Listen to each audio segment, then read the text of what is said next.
So basically, I'll show the video and then we can talk about it. We can talk about legacy. We can talk about leadership. We can talk about who we want to be, talk about this being a spiritual war. Michael Seegers and I, who he'll be coming, he also did a video with me on spiritual warfare and the nature of evil. So we're kind of co hosting. I appreciate your saying yes and your being here and your presence. And so if you have anything you want to contribute, you are my co host tonight. So you have next of duties for the show.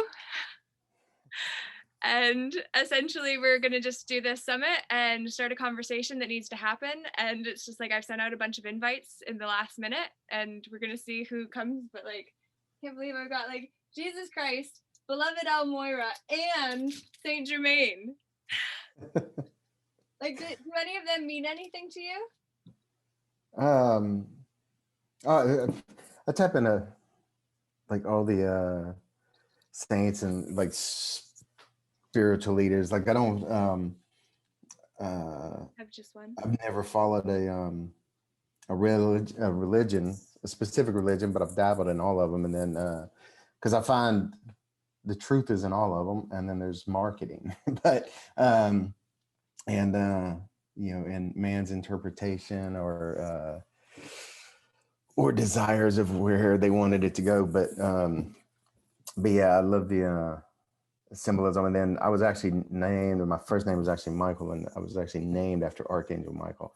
And it's amazing because every time I've ever had any kind of reading or been around anybody who's like psychic or intuitive or anything else, like, whoa, Archangel Michael's like hanging out right over your shoulder, like right there all the time. And it's like, and they like nobody knows that because like nobody knows my name's Michael. And it's wild because I actually have him tattooed on my back coming up the shoulder. So it's kind of interesting that every single time I've been in a room with someone who has like any kind of like next level woo-woo-ness in them, every time. And then I'll get like something about a wolf and a phoenix, and a wolf is my totem animal. I actually have a wolf. I actually have 2 wolf tattoos, and then I have a phoenix tattoo as well. And with Michael, and it's funny, the last 3 or 4 people I've been with who were psychics, they were like, whoa, you've got Archangel Michael like right there, and there's this phoenix hanging out with him, and that's what the tattoo is they're like watching each other's back, sort of. So it's been a wild ride over the years and stuff like that is what helped me open up to it. Because, you know, I used to hear it and I'd be like, oh, well, yeah, Archangel Michael's like the most well-known of the angels. Like, of course, everybody says that. You know, it's like, because that's the only one anybody knows. Yeah. But then it started happening in different ways. And saying, okay, I'm going to start listening. And then I've been told a few other ones I have as well. But yeah, that one sticks with me, especially since I was named after him. But anyway. That's so amazing. Oh my God. All right, Kip, I'm going to let Rita in because she's been here for 5 minutes already. She's on the summit with us, if that's okay. And we're just going to have conversation. She actually, I know her through the Shambhala Temple of Light, who Michael is the leader of. So it's all round circle. And I don't know who Rita is to you or in your life, but like, as we add people in, are you good with starting now? Yeah, totally. Yeah. And then we're just going to have, let's do whatever. We're just going to keep conversation because this is brilliant, because I'm sure she would have loved to have heard that piece, because like we all have our way back to being the master of our own world. Hey, Rita. I can't hear you, and your video is on your lamp more than you. Your audio is connecting. No. Oh man, this is exciting. I can't hear what you're saying, but it says it's connecting audio. Hi, can you hear me? Yeah, now we can. Hello. Rita, meet Kip. Hi, Kip. How are you? Hey, how are you, Rita? Oh, very well, thank you. I'm so honored to be here. Talking to you guys. Thank you so much for tuning in. I know you were there a little bit early, but Kip and I just needed to connect and check in and talk I can about. leave, I can leave the room if you like.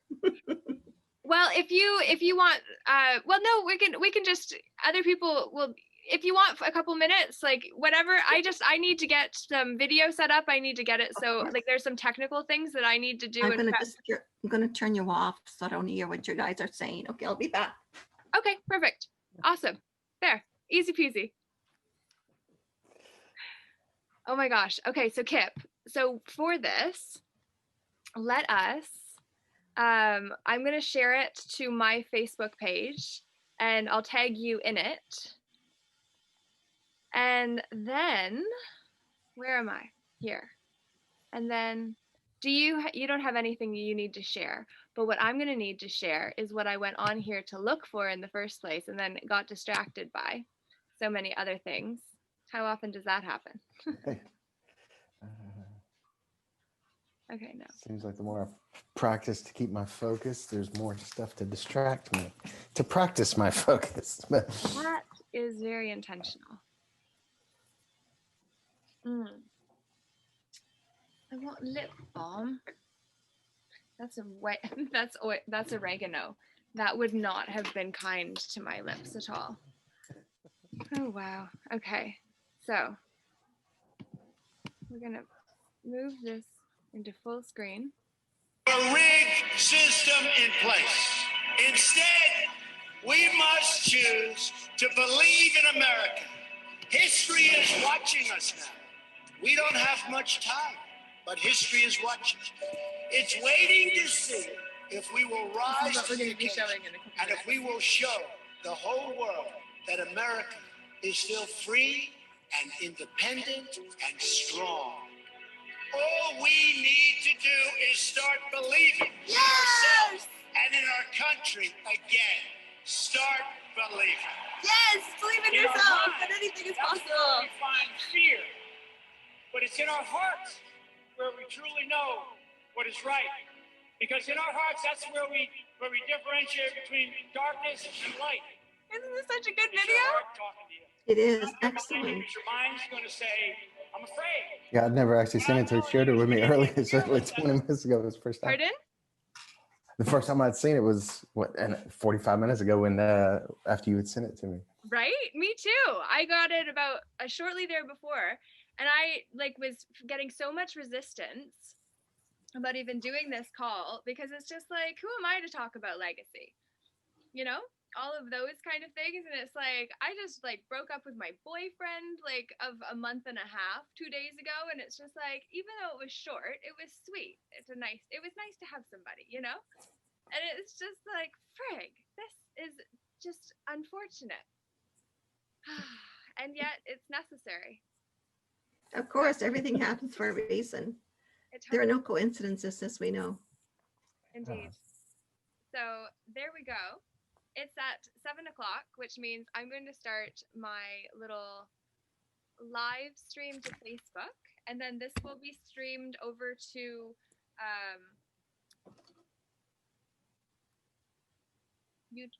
I'll put it to YouTube later. But we're going to stream it live to Facebook now. So if you can share it, it'll be on mine, and I'll do my best to tag you and make sure that it's not set for only me to view. And then Michael's going to be coming on as well, so he can share a perspective too. So that's really cool. And Rita and Michael are members of the Shambhala Temple of Light too. So I just picked up Jesus and Saint Germain. Say that. It's Saint Germain. Yeah, I'm gonna get them framed, and then I've got beloved Almoira behind us there too. Wow. All of these are ascended masters, Kip. Yeah. Yeah, in the theta world, if you're at all familiar with theta healing, theta energy work or any of that, they go through and talk about Jesus, Buddha, and list through. It's like all of those are ascended masters. They're all on the 5th plane, and the creator of all that is on the 7th plane, and then 6th plane is the laws of everything. The laws of the universe. But yeah, that's interesting. And we're all working our way there. Yeah, we're all working our way there. So, and then the next level is 4th plane, humans, In the physical realm, we're on the third. Mhm. I think as human beings, it is a challenge for us to be dealing with people on the third plane, or those who are still vibrating in the physical. How do we deal with those individuals? It is easy for us to think, well, gosh, yeah, we just have to accept them. It is not that easy when we're actually confronting these individuals, where we have this great passion of trying to raise the earth's vibration, or at least assist people into looking at things from the heart rather than the logical side of the brain. So Yeah. how are we dealing with those situations, Laura? Moving out of the head and back into the heart, Mm-hmm. I would say by actually reconnecting with our divine essence and remembering who and whose we truly are, and unpeeling all of the layers of karma that we've accrued from this lifetime and previous lifetimes, in order for us to return back to the present moment, where we can overcome all the obstacles that show up. Because if we grow ourselves, our problems shrink, not because they changed, but because we did, and how we viewed them did. And that's why the high rise of awareness, which is the high rise of perspective, is such an invaluable teaching that I am learning how to actually apply by learning about the electronic belt that Michael and I just published a video for this morning. And then also the causal body, which accumulates our positive karma.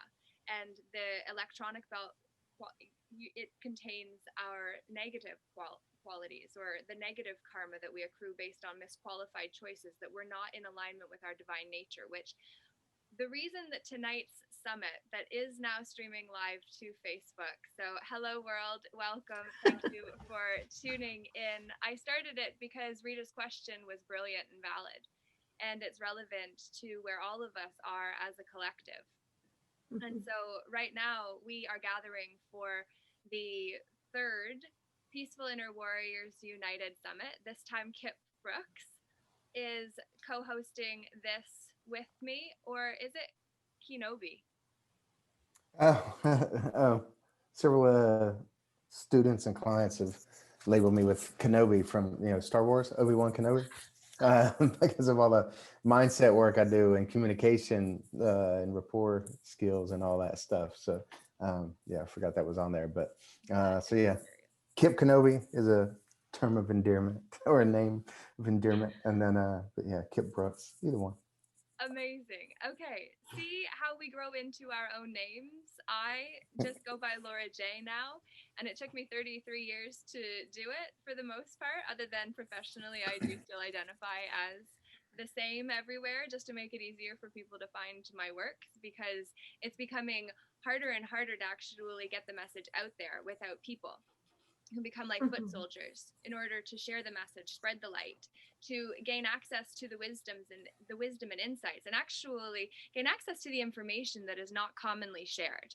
Because right now we are living in a censored world, which the irony of sharing this in a space that is highly censored is interesting. So we'll see how long the video lasts. And that's not to say, watch within 48 hours because it will be removed. And no, my friends, it is not about fear mongering at all. It is just about spreading awareness, because without awareness, we cannot beware of what we are not aware of. So I'm going to actually be showing you a video that came into my awareness about 2 hours ago when I was leaving town, and I had the nudge, go see Phil. And so I went and I saw my friend, and he ended up asking if I had seen this video by President Donald Trump. And it is in relation to the walk that will be taking place tomorrow. And I say walk instead of a rally, because I feel like right now what we need to do as much as ever as citizens of our sovereign lands is to actually pay attention to our intentional use of all things, including and especially our energy. our time, energy, effort, attention, and money are energetic resources that we have to become mindful of, but not just making decisions based on the mind, also making decisions that move us into the heart. So going back to the start of this message, where you got to tune into the conversation that was unraveling behind closed doors that you didn't get to be part of because you chose not to get yourself in the room. And how many times, might I ask you, in the history that comes from the times that are being lived right now, will you say I was in the room or I was not in the room? Because that's on you at the end of the day. Your soul is going to remember not all of the mistakes that you made and the times that you fell flat on your face, but your soul will remember all of the times where you said, I tried. Mhm. So tonight we're trying. And there are 3 of us in view right now. And there are others who have said they want to be part of it, that have said they want to be in the room. It's just they couldn't do it because my advertising sucks, because I'm trying to do it all alone. Not all alone in terms of this, because I understand the value of teaming up with others, which is the reason that Kip said yes. When a few weeks back I said to him in December, we need to continue this. And I believe that the next date that I have available is January 5th. So here we are at 7:07. Kip Brooks. Well, I'm very honored to be here because this is my second attempt. I have no technical skills whatsoever at my age. I mean, I didn't grow up in your time zone, but one of the things I did want to address this evening, if I may, is that as a spiritual psychotherapist, and I'm confronted with this all the time, and I'm not sure if it's out there or not, but I'm dealing with really and truly something that's very, very important for us to understand, that being the Aquarian age is about the higher mental body. And most of us, Kip and Laura, most people, I would say, tend to function with their logical side of the brain, which is very black and white. And so, as we know, we could be brilliant, we could be academically brilliant. And all this knowledge that we have acquired over the many years, decades of studies and reading, usually sits in the left brain, but it doesn't go anywhere until we transfer that knowledge, that wisdom into our heart. So the Aquarian age, and Saint Germain, as we know, is the cosmic Christ for this Aquarian age, is really asking us to go into our heart. So going into our heart is a very humbling experience. And so there's always this fear of losing control or of being wounded, etc. And so the question for those of us here and all those individuals that might be watching us, what is our greatest fear that being connected to our heart is going to, really propel us or cause us some grief if people do not believe what we're saying, because it can be very, very hurtful when people don't believe what we're saying. And there's a lot of people out there. So we talk about harmonizing these 2 polarities of the brain. Oh, here's Michael, the left and right. And so just recently, and this is something that I was guided to read, and honestly, I didn't know this all these years, right? That the feminine side, I know Michael's not going to probably agree with this, but the feminine side of the brain, representing the divine polarity, or the Mother God, is in essence the Holy Spirit in us. This is something I've just learned after all these years. So if we're not connected to this heart of ours, because it certainly does, sometimes, we can be hurt. So sometimes we close off that heart to avoid being wounded. And this is what really and truly, it is my mission in whatever I do, is to teach others to connect with their heart, because this is where the answers are, not necessarily in a logical side of the brain. We have done all the reading, we have done all the studying. Now it's about really and truly teaching others how to connect with their heart and transferring the logic that we have, all the black and white stuff that we have accumulated over the many years. So maybe I'm going to ask Michael, what do you think about the Holy Spirit being the divine feminine energy in all of us.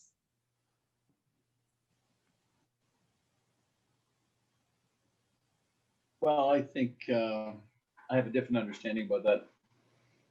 Okay, okay. And I think that right now, what's going to happen, since this is actually a topic that could fit into what is going to come later, but I'm going to redirect it right now, Rita, to the video that we are going to share the experience of seeing together as part of history. And also before that, I wanted to have Kip first share his view of legacy too, so that you can look into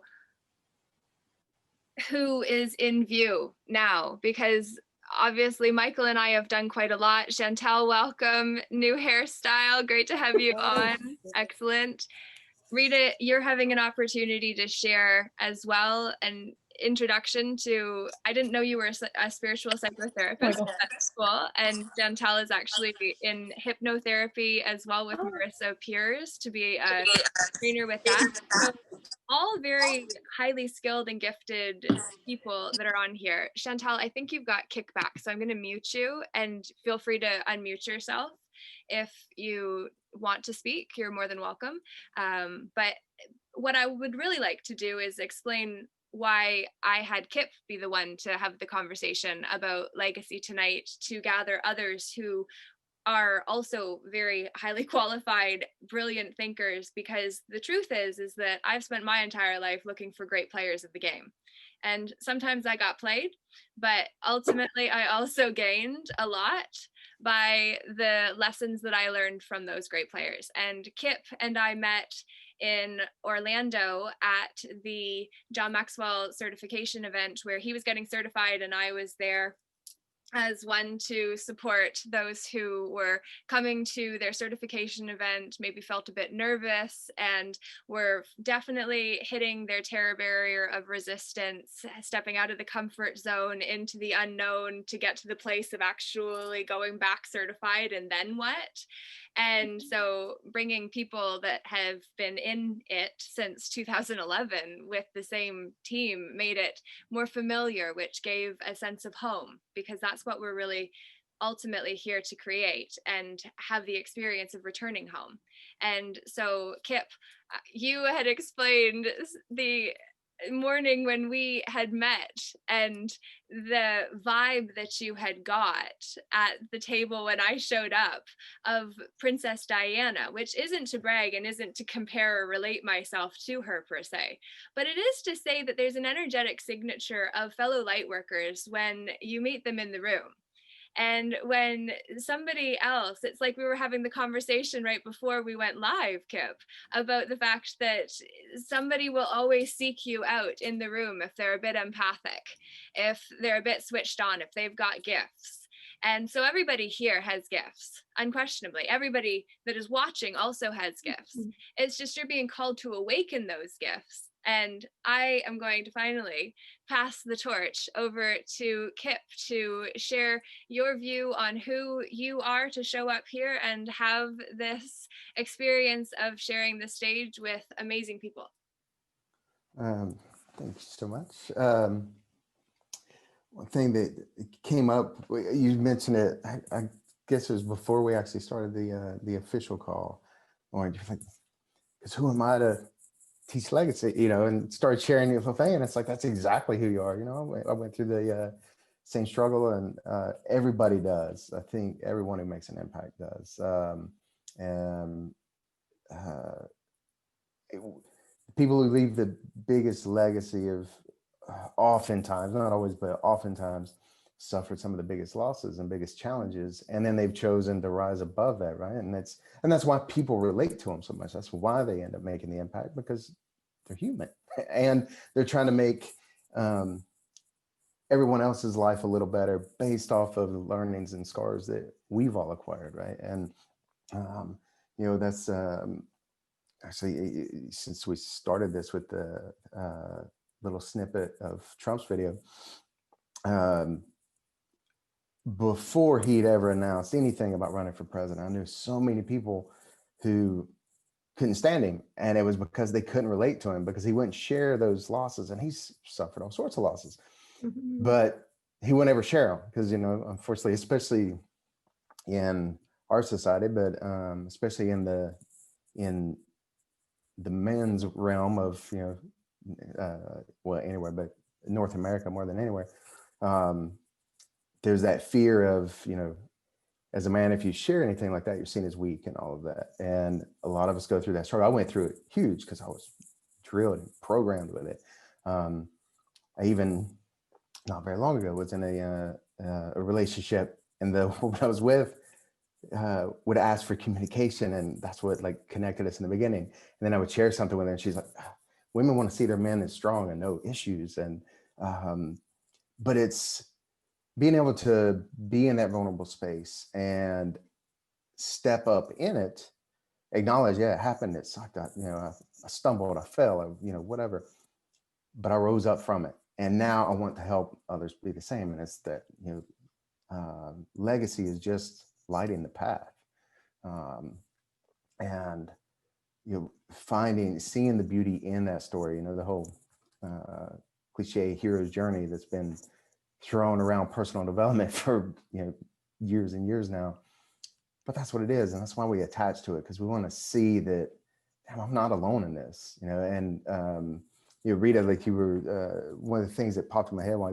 you were first started talking about, you know, the challenges of dealing with other people in the physical realm and on the third plane, and all of that. It's remember, it's so many people who end up suffering from like major depression and things. It's because they're so empathic, and they're on their way to ascension and enlightenment, and, you know, spiritual empowerment, and they're struggling with that transformation, and, you know, and oftentimes reach suicidal thought. That's what it was for me. You know, I was suicidal at a very young age. And I know for me, it was always that pain, because I saw so much hurt, and I could pick it up from so many people, and I didn't know how to process it. I didn't know what to do with it. And then when I would start sharing it with like family members and friends, I was told I was nuts. And you start kind of believing that after a while, especially at a young age. And it's, yeah, the most beautiful thing we can do is just help another believe in themselves and see the magic. My favorite thing is helping someone see that, you know, cause that little spark of possibility in their eye, that little twinkle that, oh man, I can get there. I don't care where here is for them. It's like, you know, whether it's they want more income at work or something to provide a better life for their family, or they're just trying to get a relationship, or whatever it is. It's whatever that level of growth is for them. Just believing it's possible, because the beauty is in the possibility.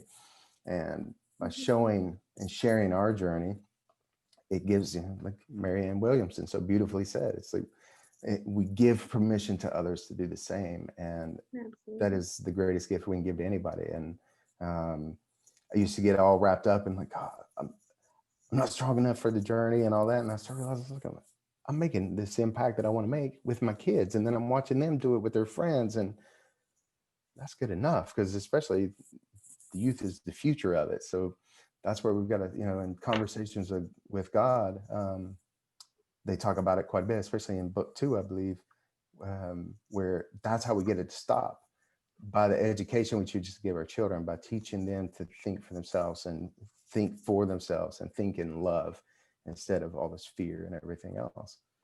To me, that's the greatest legacy we can give, right? Here's bringing them into it. Amazing. Absolutely. And I absolutely love that I had a conversation with Chantel today when we went for a walk in nature to get grounded and to lift my spirits and move our booties.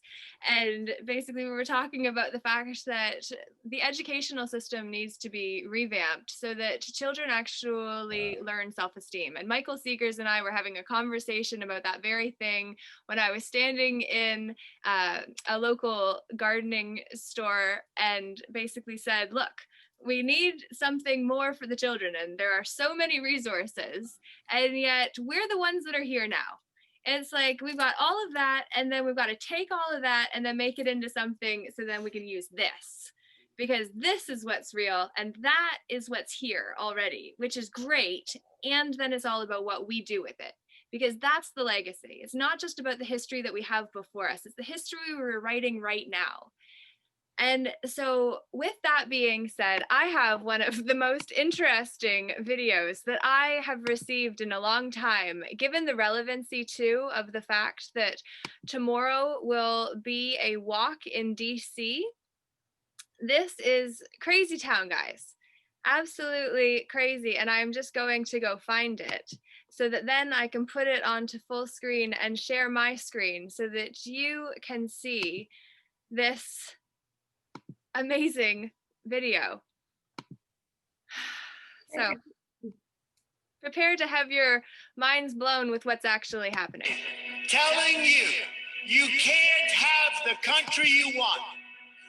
No longer can we rely on those same people in the media and politics who will say anything to keep our rigged system in place. Instead, we must choose to believe in America. History is watching us now. We don't have much time, but history is watching. It's waiting to see if we will rise to the occasion and if we will show the whole world that America is still free and independent and strong. All we need to do is start believing in ourselves and in our country again. Start believing. In our minds, that's where we find fear. But it's in our hearts where we truly know what is right. Because in our hearts, that's where we differentiate between darkness and light. It's your heart talking to you, not your mind, because your mind's going to say, I'm afraid. And what I'm telling you is we need to be fearless as Americans. I have joined the political arena so that the powerful can no longer beat up on people who cannot defend themselves. I want every politician to listen very, very closely to the words I am about to say. The time for action has come. Corruption has reached a level like never, ever before in our country. Things have to change, and they have to change right now. America is better when people put their faith into action. As long as I am your president, no one is ever going to stop you from practicing your faith or from preaching what's in your heart. No one has ever achieved anything significant without a chorus of critics standing on the sidelines explaining why it can't be done. The future belongs to the dreamers, not to the critics. The future belongs to the people who follow their heart no matter what the critics say, because they truly believe in their vision. It is time to show the whole world that America is bigger and better and stronger than ever before. We're in a spiritual battle for the heart and soul of this country. And we need to be fearless because truth will always triumph over lies. Justice will always triumph over abuse and fraud. Our Father, who art in heaven, hallowed be thy name. Thy kingdom come, thy will be done, on earth as it is in heaven. Give us this day our daily bread. Forgive us our trespasses, as we forgive those who trespass against us. And lead us not into temptation, deliver us from evil. Amen. I don't know what January 20th is all about, to be fair. But what I do know is that would have hit each of us in a different way based on what we have to say about what's going on in this world. And what I know for sure, based on the connection Michael and I have had, is that America is a reflection of the world because there is always a microcosm of the macro. And we as a collective are the macro. Our families are the micro of that macro. And then it is then the family that is the macro of the micro of the individual. And within society, society has always used its people in order to govern the individuals into compliance or expulsion. And right now, what we're finding is that the ones that we have elevated onto the pedestals of which the Piscean age was all about, they are now calling shots they have no right to call any longer. And so we are really calling into account the leaders that we have appointed who may seem but are not necessarily anointed. And you who are in those positions or who are in any way cooperating with what is happening right now from the perspective of violence, trauma, and pain being how we make change happen, please understand there is a peaceful way. There is a peaceful way. And that's why this is the Peaceful Inner Warriors United Summit, where we are calling the leaders to come together to say there may be a walk tomorrow in DC, and millions of people may show, and there is going to be opportunity to create chaos and havoc and pain and destruction. And then we have a chance to rise to a higher nature and to actually be the ones that can gather collectively, peacefully, without allowing the entities that are in that space being summoned by dark forces, both within us and also on the outside too. So everything is the fight between the fearful and the faithful. And Michael and I did a video about spiritual warfare and the nature of energy veils, of which evil is. So Michael, I wanted to turn to you first about your view of that message and also the meaning of the times that we're living in. Well, first, just for clarification, January 20 is Inauguration Day. And you're going to have to repeat the question. What was your view of the movie and what's happening now? Well, it's wonderful. It's time for an old order to come down and be done away with, because the ruling elite have done this for over 500,000 years. Mm. And it's really time for that to be over. It really is. And people need to take back their power, and people need to take a stand for truth and justice. Let the chips fall where they may. Kip, what about you? What's your perspective of that? Yeah, that's right in line with what Michael shared. It's regardless of what side you're on in any of this, it's like it's so much bigger than politics. And there's always been people driven by greed, taking, manipulating and influencing and taking the rights of so many others, and it's all over. And one great thing I've seen about everything this year is it's pushing people to threshold. I work with a lot of people through hypnotherapy and NLP and stuff, and a lot of the greatest breakthroughs come with people when they're already at threshold and they come to you and work with you. Chantel, I'm sure you've seen plenty of this, and they're the easiest ones to work with because they're already right there, because emotions and everything are at high and they're at that tipping point, and the bubble just gets popped, and they're free. And it finally opens them up enough to like stepping into, okay, I'm done with this. I'm ready to put it down. Whatever this is that they're putting down, the baggage or whatever. And like Mike was saying, it's like this past year, and years building up to this. I mean, it's been, like you said, it's been forever. This has been coming. That it's finally shaking people up enough that people are reaching that threshold, and it's about damn time. I know it's scary in so many ways for so many people, but it's, you know what, that's the whole is the metaphor everybody uses. It's like, what's life for the butterfly is death for the caterpillar, and it's like we've reached that. It's like, now if we can just all come together in it, keep collecting and keep supporting each other, and realize we're much bigger than the thing we're scared of, especially all together. We're so much bigger, whether it's, you know, the politicians, the banks, or, you know, whoever it is we're seeing charge. It's like, we outnumber them so damn much, and they can't keep living by fear if we don't give into it.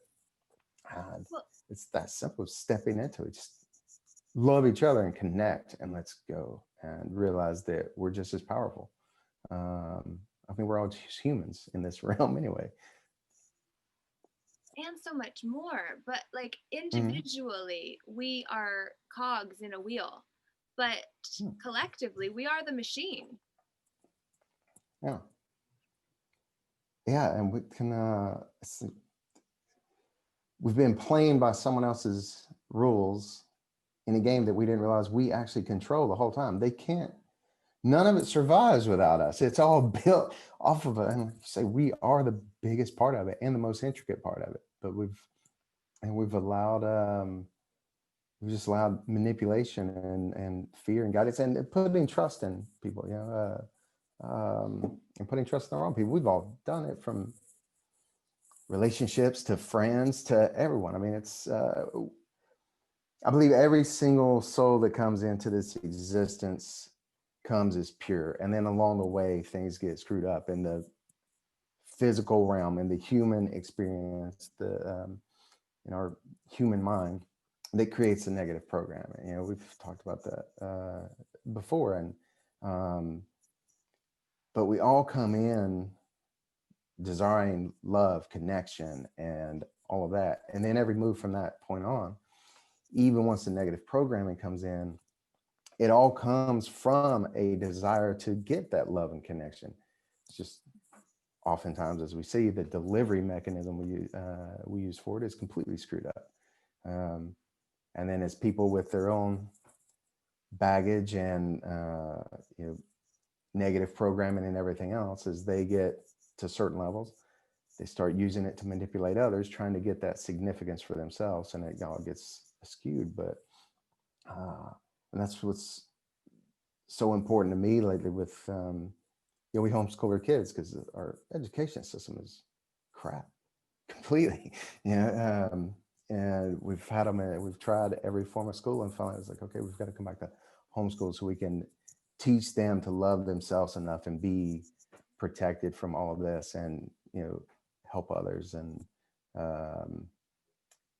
really try to make an impact through that. You know, I don't care what they do when they grow up. I don't care if they coach people or anything else, as long as they're happy. Because it's, as long as I tell people, I tell clients and students all the time, I believe selfishness is the way to get this world back where we want it. And what I mean is, if we were completely selfish and just attaching into what really speaks to our heart, then the world will be completely selfless.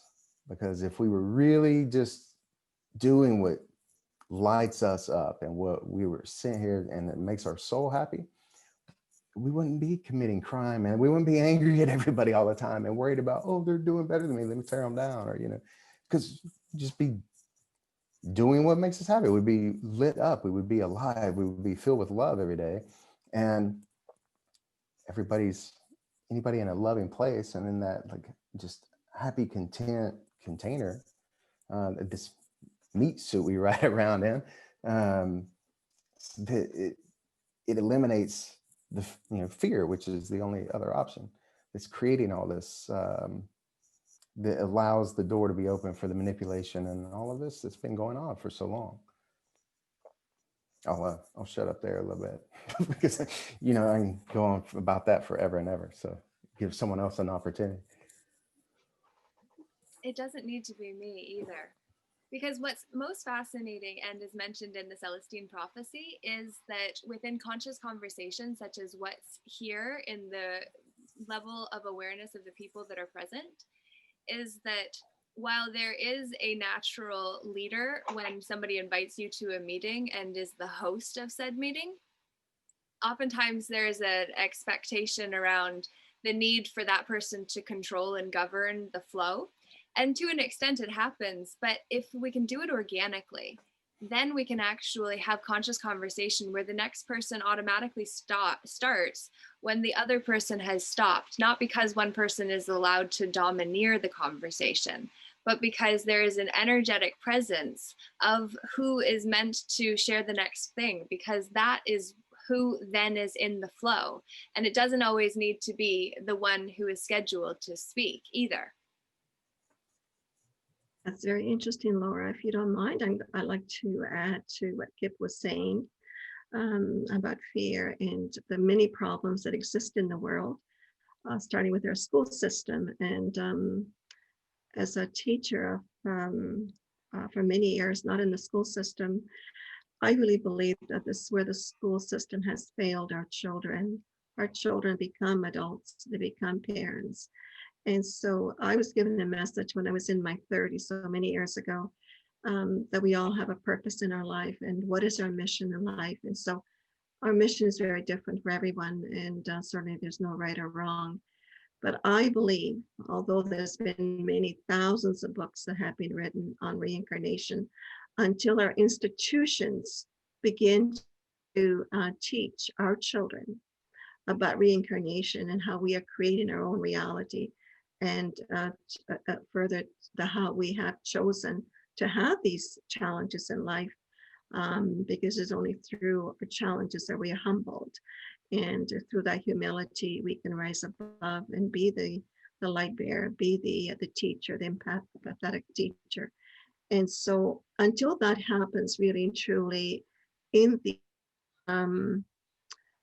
religious institutions, unfortunately, or in the school system, I don't really think that the shift is going to be that effective, because we have young children. They need to be taught who they are.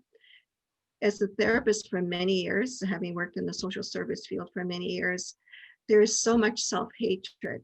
There's so much feelings of unworthiness. And why is that? It is because no one has ever told us that we are worthy.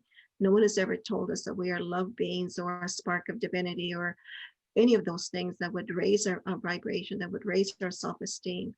And so we as light bearers can do much, and we're doing much worldwide.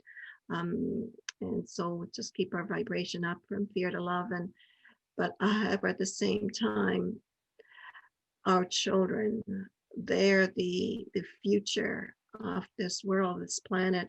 If they're not being taught who they are from the time, I have little grandchildren, if they're not being taught that they're love beings, that they're spark of divinity from the time they're in kindergarten, they're going to grow up feeling not worthy, because our communities are very, very diverse.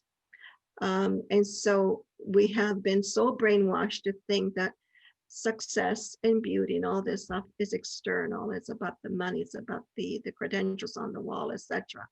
And so we have a real void in the school system.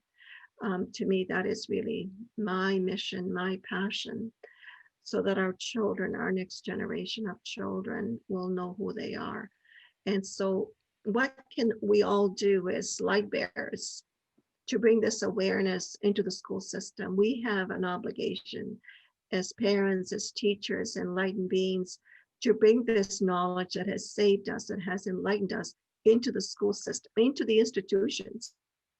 Because the institutions are the ones that can make the difference, really and truly. And so what can we do to ensure that our children are taught from elementary school, from kindergarten, that they're divine beings? Change the core parent. Well, that's very true. You know, parents need to know that. You need to know that you're, a young person, but they're just too many. We have thousands of branches of Christianity, thousands of Catholic schools all over the world. And of course, they don't believe that. And that's a real problem. And so what can we do? It's What about, can we as light bearers do? I believe, and then Kip, you go next, and anybody else that has a suggestion. I'm gonna say though, like I basically went to a mental institution last year because I was saying what we need to do is put the best of all of what exists onto the table and refine it back to the virtues. And from that space, we can create something all together that honors everyone, although everyone will not be happy because there will be the ones who are too attached to the not now to actually get on board with the new. But ultimately, if we can find something that honors and respects all of it, and Michael Seegers and I actually did the video that I posted today about the electronic belt, and the causal body and 7 rays before that went into the fact that the body actually is tied to the chakra system, and then each of the 8 religions that are tied to each of the 8 chakras that include the secret chamber of the heart behind the heart chakra, which is where the soul sits, and the threefold flame of wisdom, power, and love. And if we can actually teach unconditional love by modeling it, by what Kip said, it's like I can send my kids off to get educated, or we can model how we want them to be raised. And then we can actually take all of these religions and lifestyles, and then we can create a creed for our own selves to follow that becomes the manual or the guidebook for us to live well. And if we have a warrior's guidebook to live well, then it's like having a what to expect book when you're expecting a kid.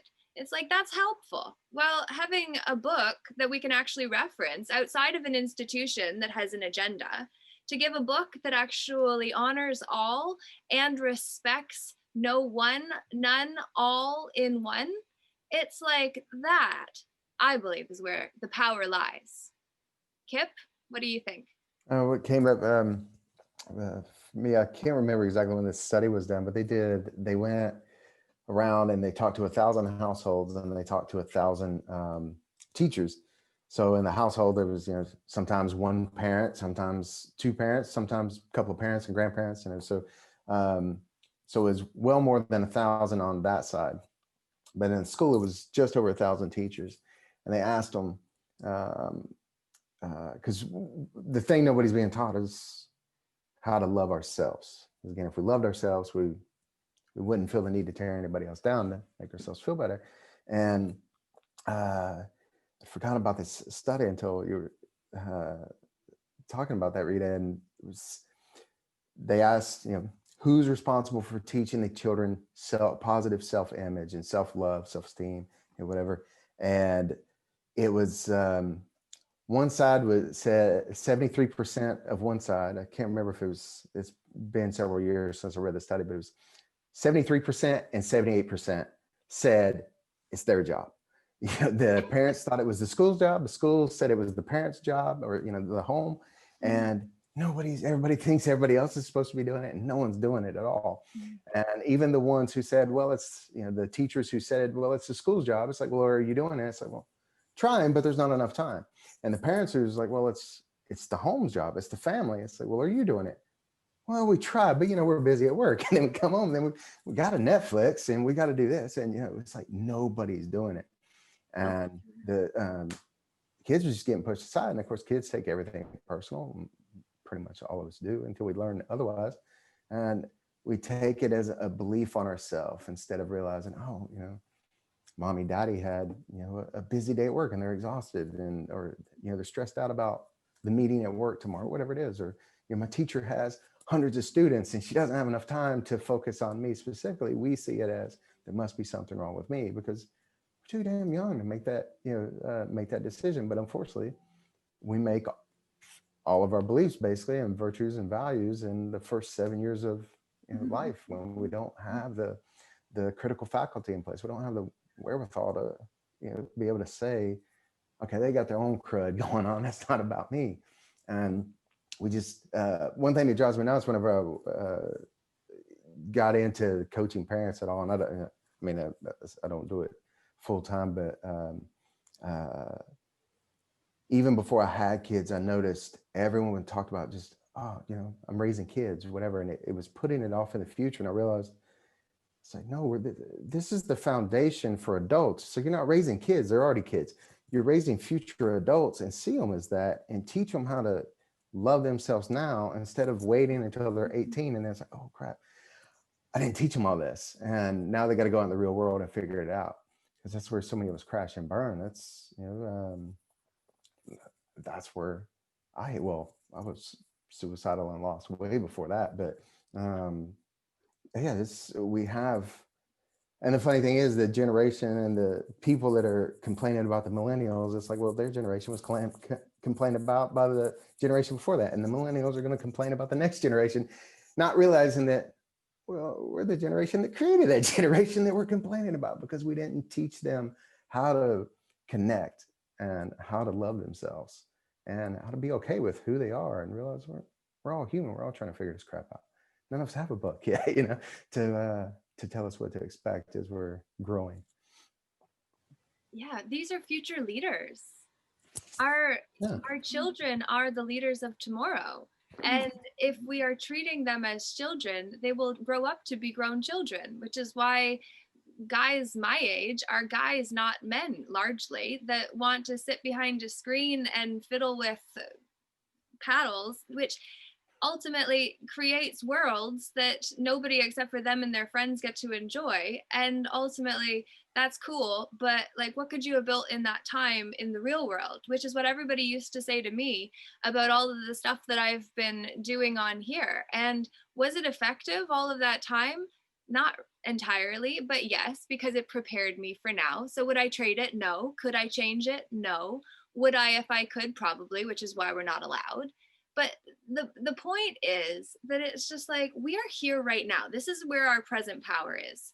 And we can either focus on all of the conspiracy theories and what's wrong and what's broken, or we can say, we're the players on the field. We're the ones that have found secrets in the game, and we're the ones that are committed to sharing those with the people that have not been on the path as long as what we have. And we're also not afraid to be vulnerable enough to say, yeah, men cry. Actual men, like guys do too, but their tears generally want what they want because they, I feel like, represent the addict that is so prevalent within this society that we share. And most people have an addiction to something, even if it's just work and making money, and not having a solid virtues-based values system has a huge part to play in that. And if we're all taking all of the shaming personally, like what Kip was saying, and we're not honoring the fact that everybody's got their plate already full of something. We have a limited time, energy, effort, attention, and money to give to all things. Those are the energetic resources we're playing with. And then what our life is full of is going to be a reflection of whether we fill and feed fear or whether we do it with faith. And if we don't know what we believe or who we believe in, and if the who is not ourselves and the connection that we have to the divine, which is why Michael and I have been doing the Michael and Laura show and all of the videos as part of that to really help you understand the chart of the I am presence, where you actually get to stand at the bottom in the purple flame or in the violet flame, and then be within the tube of light that connects to your I am that I am, that says amen, and allows us to call ourselves home to the present moment where we're out of our minds and we're in our hearts. And it might not make sense because it's so in the flow, it's too fast. Magic works very fast and the universe loves speed. Laura, I have a couple of things to say, finally. And I would talk about things unseen, osmosis of consciousness, and the 100th monkey.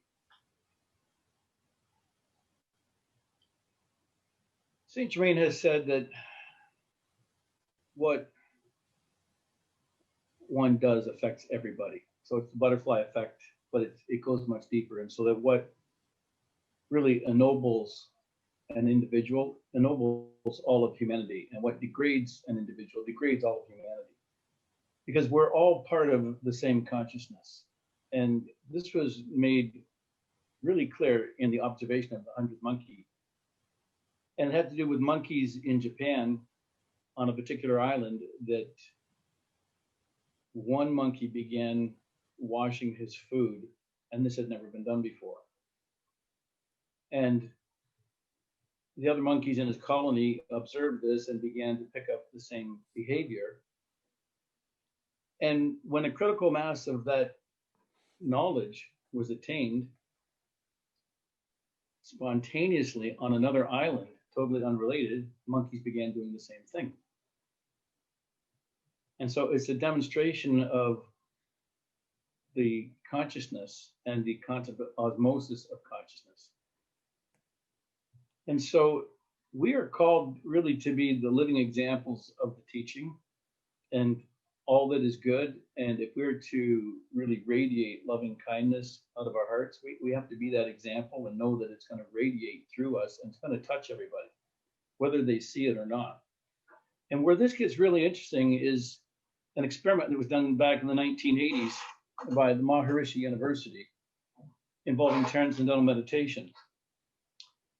And they had sufficient manpower to conduct this experiment where they would gather enough people to represent the square root of 1% of the population in a given city.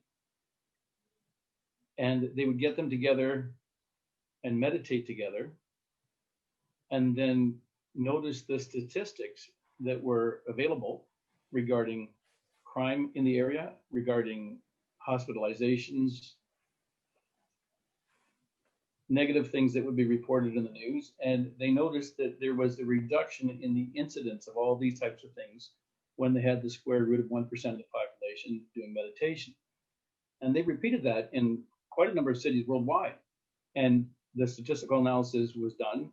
And a few years later, they compiled the results of the study, and they said, absolutely, we can demonstrate and prove that when you get a critical mass of consciousness raising the vibration into a peaceful state, it has a noticeable impact on the entire society in which those people live.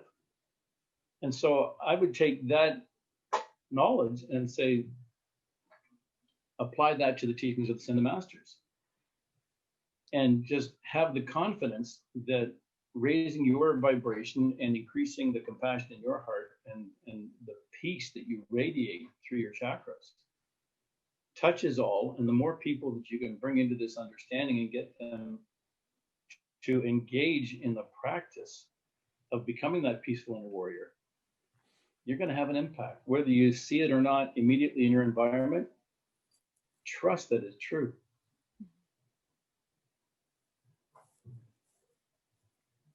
I just want to add to that, Michael, is that I said, having been in the field for many years, that the majority of people walk in the face of this earth have a wounded child. And until the wounded child is healed in all of us, raising our vibration, I don't mean those of us here, because obviously we're here for a reason, is almost an extreme possible. And so again, going back to what I was saying earlier, that if we do not find a way as light bearers, and what we have been talking about here is way up here for the majority of people. And so if we, again, as light bearers, do not find a simple way to teach the future people that the woundedness in our heart, whether it be in this lifetime that we were felt abandoned, betrayed, we were abused, whatever, if it's not in this lifetime, we come back with these issues for a reason, and there's no one to blame. In the mental health field, mental health is the #1 disease in this century, all because we have no clue who we are. And so we need to start with the basics, like elementary school, because talking about all this other stuff is way, way above the average person. And so in my reality, and that teaching our children, our future, or people, that there's no one to blame. So I've been working with people with mental health issues for many years, and it's all about the wounded child. And so how do we heal the wounded child if we do not tell them, we now share with them that they chose the parents, they chose their challenges, they chose all this stuff to balance their karma. It's part of the balancing act. And so mental health will continue to grow in ways that we can't even begin to imagine. So understanding that there's no one to blame, this is really, really, really major, that we have to, rather than criticize or malign those who have caused us the most pain. I was given a message many years ago, and I'm going to share it here, that those who cause us the most pain are in fact our best teachers. And so to revel in that. And so I think this is my vision, my passion always has been for many years, to heal people, to heal the wounded child within, and to stop the blame game, because mental health is about the blame game, and there's no one to blame. We have chosen our circumstances, we have chosen our parents, we've chosen the ethnicity that we wanted to be born in, etc., etc. So, and recognizing our oneness, of course, this is how we build bridges. When we stop the blame game, it's really, really important. So these are messages that always come to me for like 40 years. The blame game must stop for us to build the era of peace. This is the new era of peace. So how do we build peace? If we can't be at peace with our neighbor because they're from a different country. So diversity, and that's another issue. And we can talk about diversity. Diversity begins right in our own family.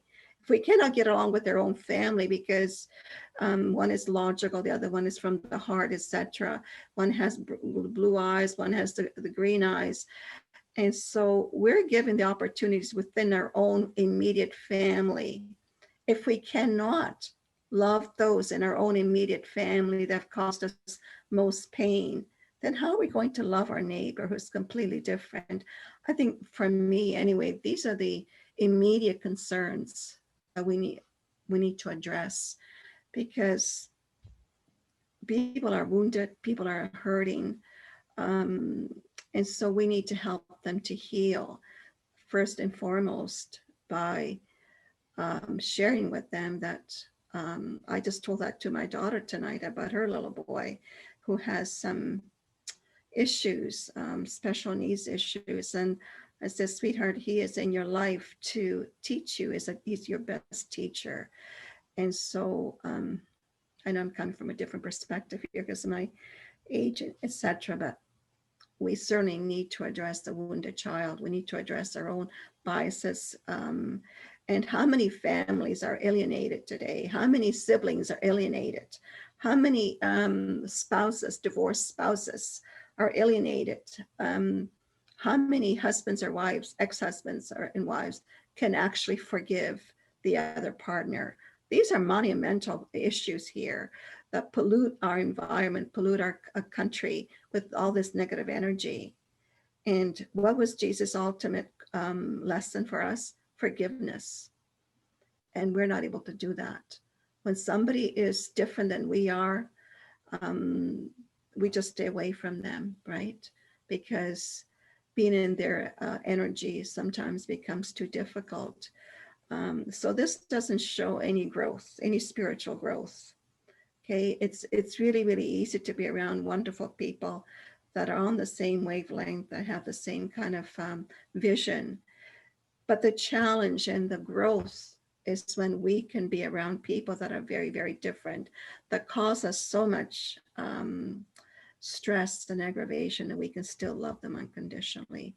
Because this is about love. What we're trying to do here is about learning to love not only ourselves, but it's to love those who are very different. That's diversity within our own family, within our own communities. How are we going to create a new earth, a new era of peace, if we don't begin with us? I think it also, sorry, it begins, you were going to say it begins where? With us. It does begin with us. And I got distracted because I interrupted, and I apologize for that. But I totally lost my train of thought. Does somebody else have something? I apologize for interrupting you. And then you go to your comfort zone. So this is actually a pattern. So basically what just happened was, it was just like, I interrupted because it was like I was in the flow ready to go, and then I doubted myself because it was like, oh, that was impolite. I really didn't mean to interrupt Rita, and she had something more important that needed to be finished. And so then I went down that rabbit hole and lost my original one, and my power goes low right in this moment because I lost power and went out of the flow, because I then thought about social niceties and all of the things that I What's on understand that piece are of paper? part of this. And then it's like the comfort zone is going back to why I got up and left the screen when Rita was speaking earlier, because you had mentioned it impossible. And what I know is that if you make it I'm possible, you shift the perspective, and it's all about spacing. And this is actually a little note that I love, which says, I won't do it at the bottom with the guy's back turned to it. And then it's like, I can't do it. I want to do it. I'm willing to do it. I can do it. I did it. Woohoo! And it's just like, we just have to be willing to get on the platform of elevating our own consciousness, so that we are willing to say, you know what, it's built one step at a time. And at first I don't think I can do it. And it looks really hard. And it's really hard when family dislike us. Like, believe me, I am not a favorite in my family right now. And that has been really, really difficult. And I have had to process a lot. So it's like, am I there? No.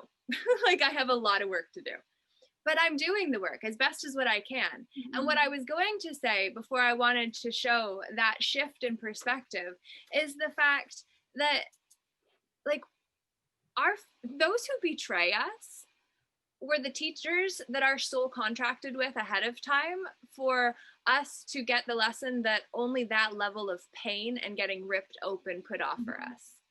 And it's like, the souls that offer our greatest torment are our greatest teachers.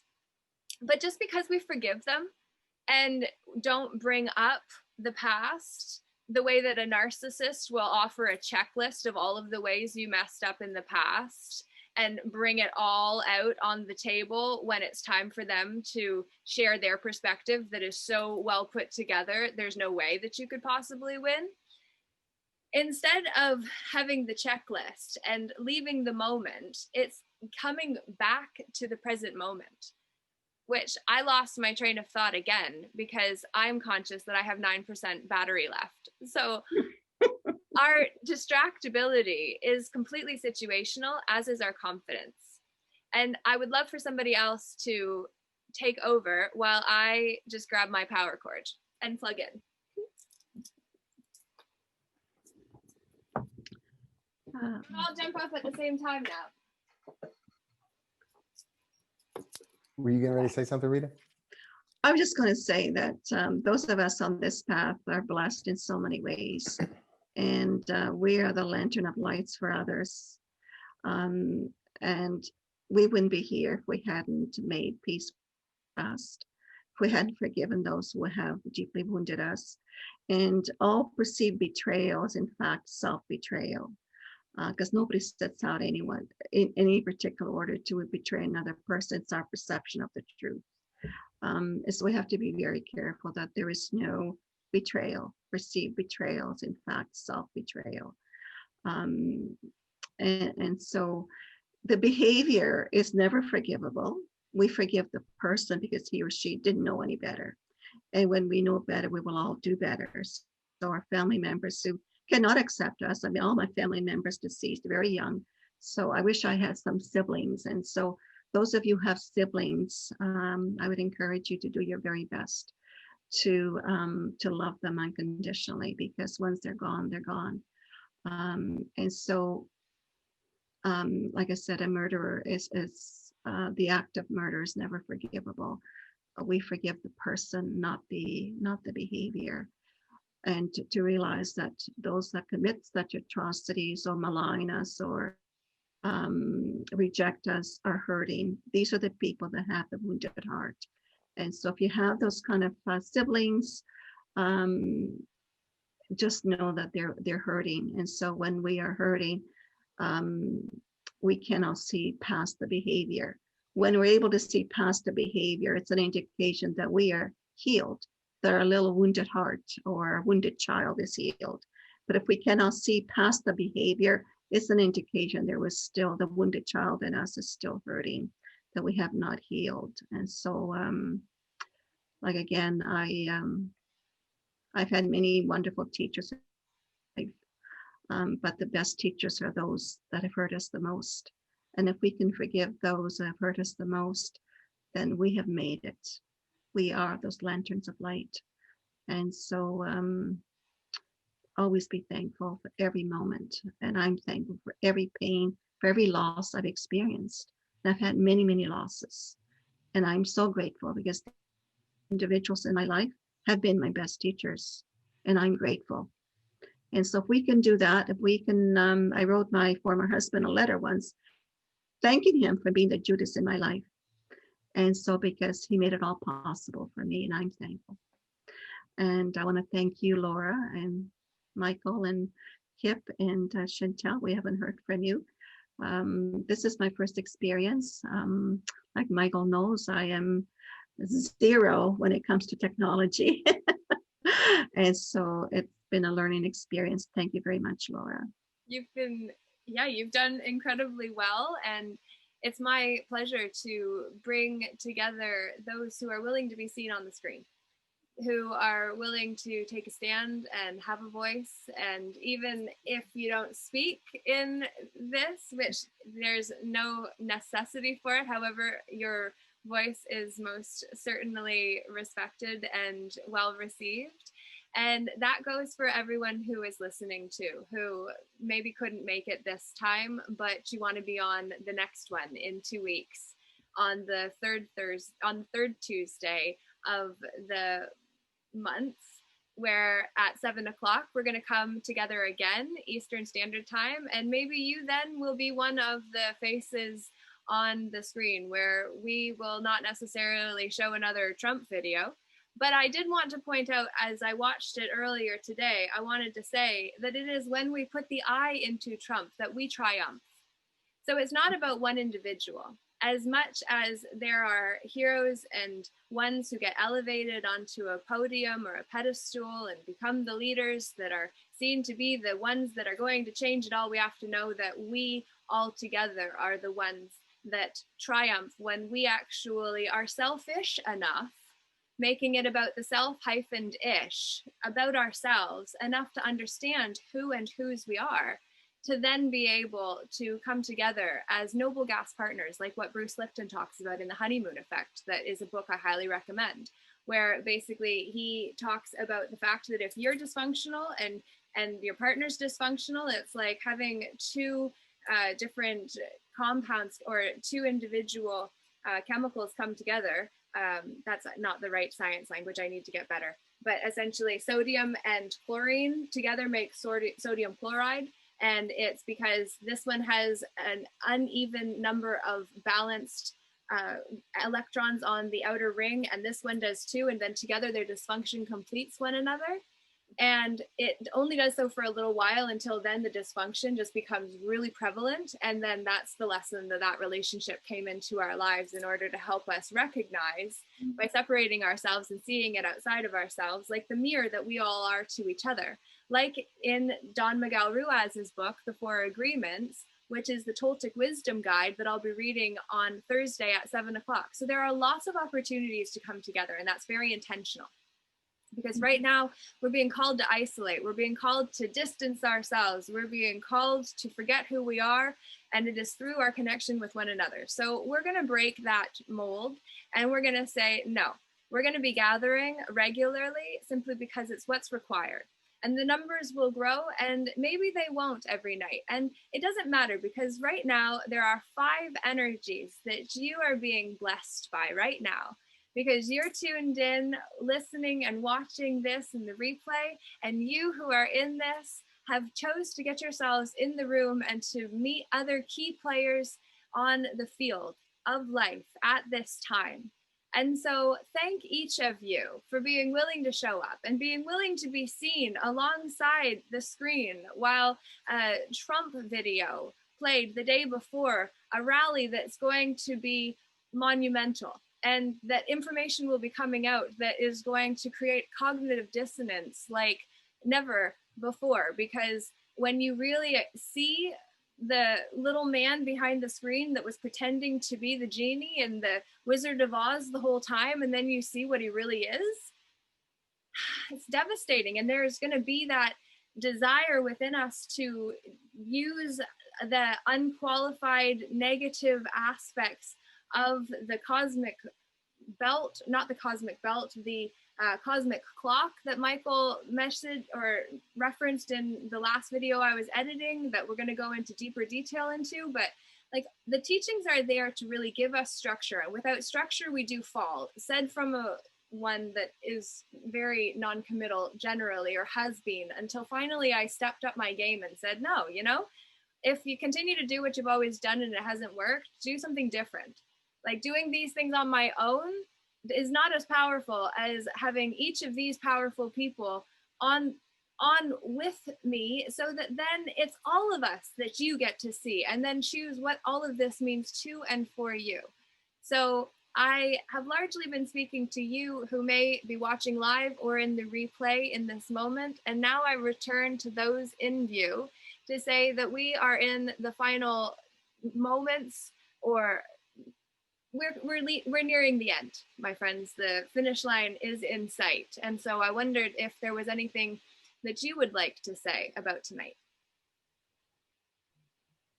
I'm going to piggyback just on what Rita was saying. That whenever I mentor coaches or anybody in the healing space, go through some presuppositions with them, and one of my favorites is respect the other person's model of the world. And it, you know, to me, it goes along with the quote I've heard remixed and rephrased so many different ways, but it's like, if you knew everybody's story, it would make it impossible not to love them, right?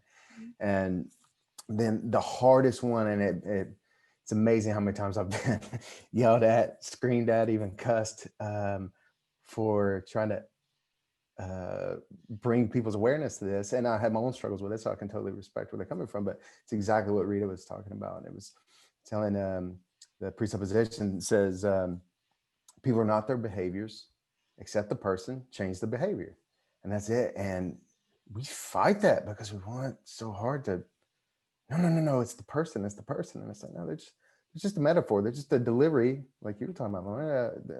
They're the delivery for the lesson you needed to get to your next level. And I still have some work to do with a few people, including with self-forgiveness as well. But I will say it is one of the two most amazing experiences I've ever had was, for one, being able to see someone who had done me just completely wrong, to where everyone I knew, including people who I wasn't friends with, were like, you should beat him down in the street and leave him for dead. You know, just everyone agreed on it. And I hadn't seen him a couple of years, and I ran into him in person, and it never even occurred to me that I was supposed to be mad at him until someone else had said something about it after we had parted ways. And I was just like, wow, I had no emotion about it. I was actually excited to see someone I knew for years, and that I hadn't seen in years, in a long time. And the other one was the moment I realized I could be grateful for stuff that I carried around for 20 plus years as the reason why I hated life, or, you know, I was mad at the world, or why life sucked and all that, when I could actually look back at it and realize the beauty that came from it. And I wish that for everybody. Because, man, like you were talking about, Rita, it's like, once you get there, it's like, nobody can take anything from you anymore. Nobody can hurt you, because you realize it's all in our perception, right? Yeah, it's once you can step in that, you really start to find a love for yourself and a love for existence that just, to me, was completely made up before. It was completely fiction. And it's it just carries you through life totally different. And it's a beautiful experience. And I say I'm still working on it, but it's amazing every time it levels up a little bit. It's a journey. It is a journey, a very long journey. And it's not always fun at the overnight. exchange of the level up, even though knowing it's going to be, it's still not. But yeah, it's beautiful. Thank you for sharing all that earlier, Rita. That was awesome. That brought a few memories up that I'm going to journal about actually here in a little bit. Every new level comes with a new devil. So as we level up, we experience greater spiritual resistance. And that was part of the message Michael and I had done at the very start of the Michael and Laura show. So do you have anything to share?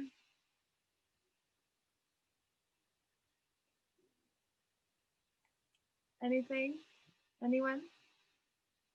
Ooh, I don't have anything to share. I just agree with everything that everybody says. And I didn't have much to say. I'm tired today. And I just nod and agree because I love that we all know where we need to go and that we have to just wake everybody else up. And I think that we're ready.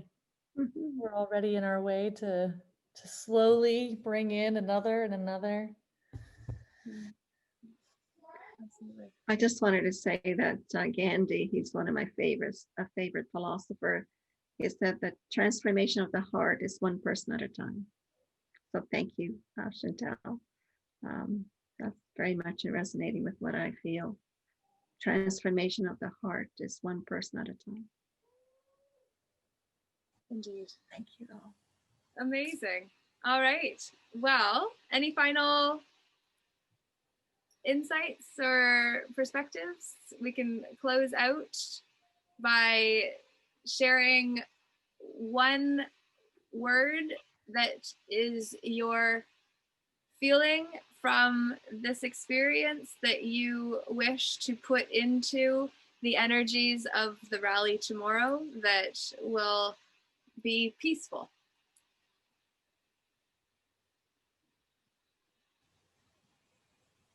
Grace is the first thing that came to mind. We can turn a friend, love can turn a friend into, no, love can turn an enemy into a friend. These are Einstein words. So love can turn an enemy into a friend.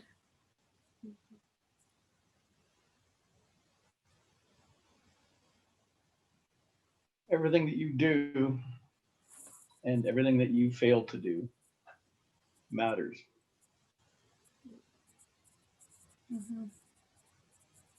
Very wise words, Michael. Chantal, any final? Give one insight. You can do it. Just wisdom. Knowledge is one thing, applying it is another, knowing how to apply it and use it. Absolutely. Amazing. Guys, I am so grateful to each of you for showing up, for sharing your perspectives, for contributing, for just being alive and being ones who are willing to show up and do your part in your own communities. And to everyone who watched this week, may you be encouraged to join in the next time that we all gather. So that'll be the third Tuesday of January at 7 p.m. If you would like to come to the next summit, which will be another Peaceful Inner Warrior Summit that is in combination with the self-compassion service that I did this Sunday, we will be doing that on Sunday, the 10th at 10:10 a.m. is when we will begin to make it a roundly global and deliciously beautiful experience that we can all share and have some time to prepare for. So not that we need to do anything more than we've already done and all the time that it took for us to arrive in this moment as who we are, but to simply say that we're going to be coming together again on Sunday. So hope you can be there. If you want to hear the next piece of the 4 Agreements with Don Miguel Ruiz, that reading will take place on Thursday at 7 o'clock Eastern Standard Time as well. So look forward to adding value to you and feeding your soul the goodness that is going to help you remember who you truly are and who stands with you when you are willing to make the call. Have a good night, guys. Thank you. Thank you, Laura. Thank you, Kip, for saying Oh, absolutely. It was Yeah. so great to be among all of you. And yeah, so honored to be asked. Yeah, anytime. Thank you, Laura, for your leadership. My pleasure. Guys, awesome. We did great. And you guys have a good night over on the land of Facebook. Toodaloo. Okay, thank you. Invite me along and providing the space. And yeah, everybody have a lovely evening. And Oh my gosh, I'm so grateful. Like, thank you for saying yes to that video too. Like that, like, what did you think about that? Like sharing that, like, I hope we don't get banned, like blocked. yeah, who knows? I guess we'll tell. Yeah, whenever you send it to me, I was like, and it's like a political video. All right, and I checked it, and it's wow, that was actually really awesome. And it's like if people could put everything else aside and just listen to the message, and leave politics completely out of it. It's like just actually hear the message there, and let that speak to you. So, wow, that was beautiful. That was awesome. Right? And what's sad is so many people are going to say it and bash it because just who's saying it and never even actually listen to it.